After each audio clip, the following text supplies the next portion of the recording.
Hello. I don't know how this works. Oh.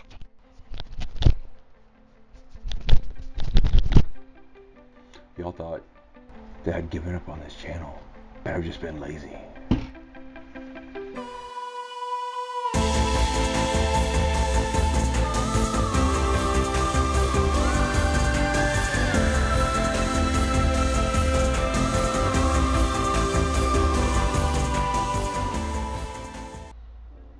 Well, hello there.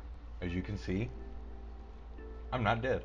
Between coming to work and then going home and, weather cooperates, weather doesn't cooperate, do I have time to shoot, do I have family obligations to do, it's just too much. Saturn Opposition's in a week.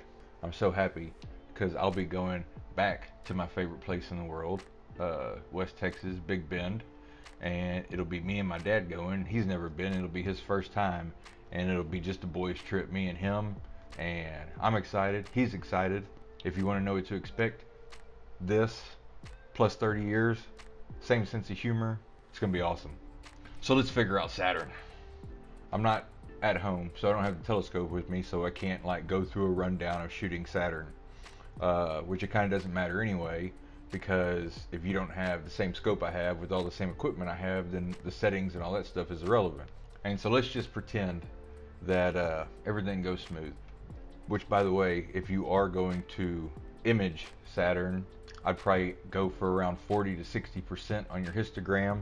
I mean, your other settings are kind of irrelevant, but try to get your histogram 40 to 60% and get, I don't know, 2 or 3 minutes worth.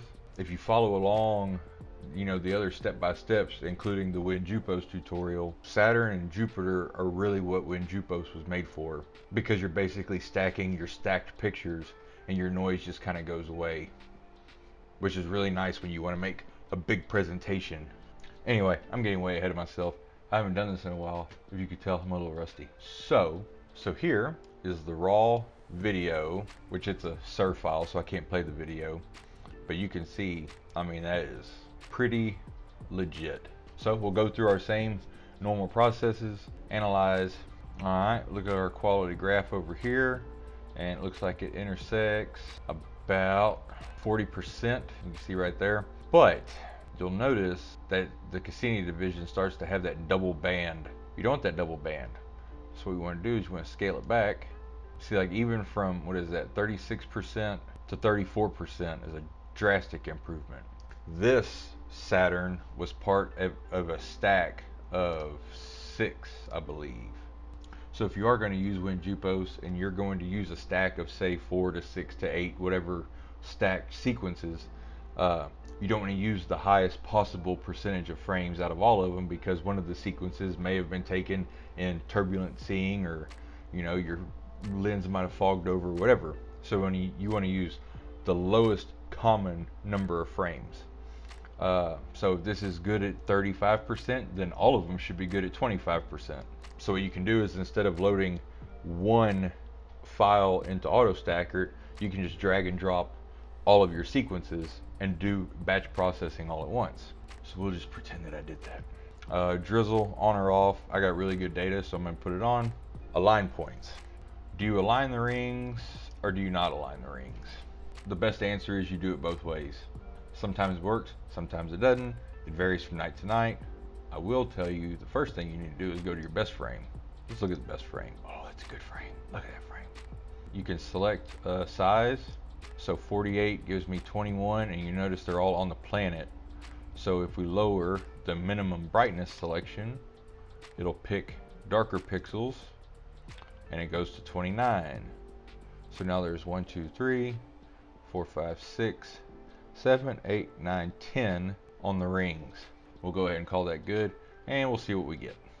All right, and we're back. All right, so we're all done in AutoStacker. We got it open in Registax, and look at that. That is no sharpening whatsoever. You can already see detail on that sumbitch. This might be better than the one I posted already. Okay, we will start by doing our little tweakies here. One thing I started doing here recently is you come over here to the right hand side and it says view zoomed. Click on that, and it really gives you an idea of how much noise is in the image. And so you can control click and you can kind of move it around, whatever.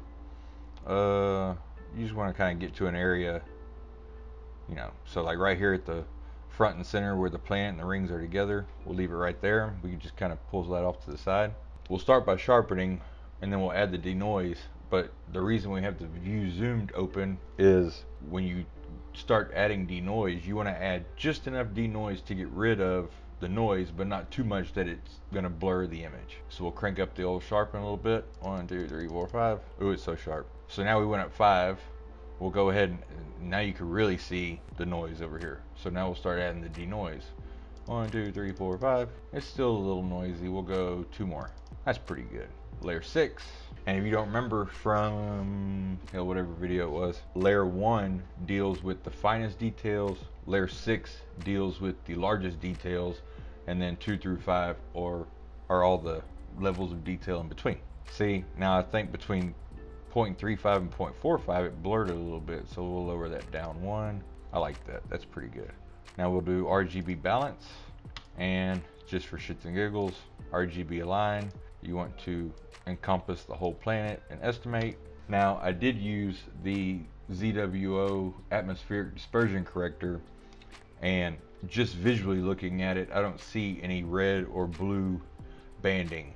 So the alignment, the RGB alignment should be pretty spot on. But that's always an option. If you don't have an ADC, make sure you do RGB align, because you'll be able to bring in those red and blues. And look at that, see, it did move it even with using it. Okay, I'll close the zoom panel. We'll go ahead and do all. And now with all that done, we'll check the histogram. I like the log-based view because it has the steep drop off where it is. So you can see our histogram is right at 80%. So you have 20, 40, 60, 80, 100. Well, I guess we could probably leave it there. What happens if I bump it up? That's pretty good. So as it sits right now, for a single picture of Saturn, you're essentially done. But there's a little trick I want to show you, because I've gotten asked this countless times in the last few years, and that is in regards to Saturn's moons. Now, most of Saturn's moons, some of which you can see visually through a telescope, like Enceladus, for example, is like 99% reflective because it's ice and it's white. So even though it's really small, it is incredibly bright. You have your picture of Saturn, right? So we'll go ahead, do all, save as, underscore, wave, that file's saved. So what I like to do, and I don't think it's cheating, sue me, I really don't care. Open your gamma tab and you will take your middle point and just bring that old summage way up here. Oh God, that's blown out, look at that. But now watch this when I do all. Oh, what is that? Those are 2 of Saturn's moons. Right there in the picture. Here we are, July 19th, 12:30 a.m. Saturn.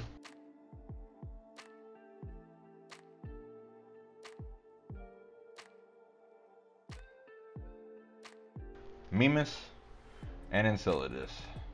Oh man, we just missed Tethys right there off to the side. So Mimas, Enceladus, Mimas, Enceladus. So now if you wanted to save that, you save that as moons. What you want to do in Photoshop, it's like a, I really don't know what to call it. It's kind of like a reverse layer mask.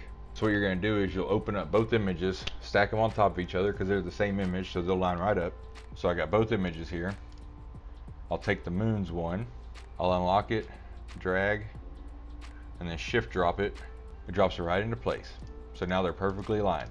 So what you want to do is you'll create a layer mask with a black brush, definitely not one that big, 0 hardness, and you'll just zoom way in, way down in here, just to where you got that moon, and you just go tap, scoot over, tap, tap.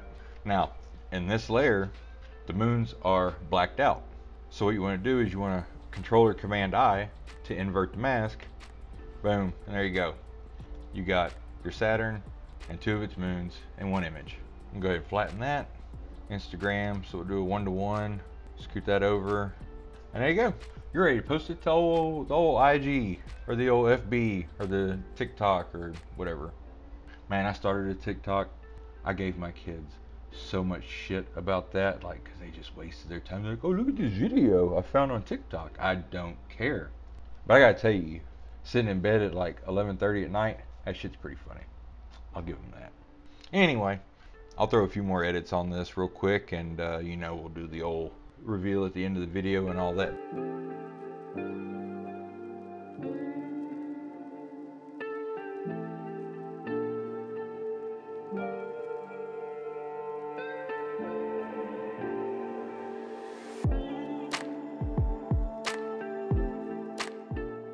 Everybody who has stayed on the channel, either because you expected more content to come or you kind of forgot that you were subscribed to me in the first place, I greatly appreciate it. I'm gonna try my hardest to keep producing content. I'm going to attempt, if timing allows, to bring the telescope to work with me, because it's just really wasting space sitting at the house. It needs to be with me so I can shoot it, like, especially because it's been cleared the last few nights in a row.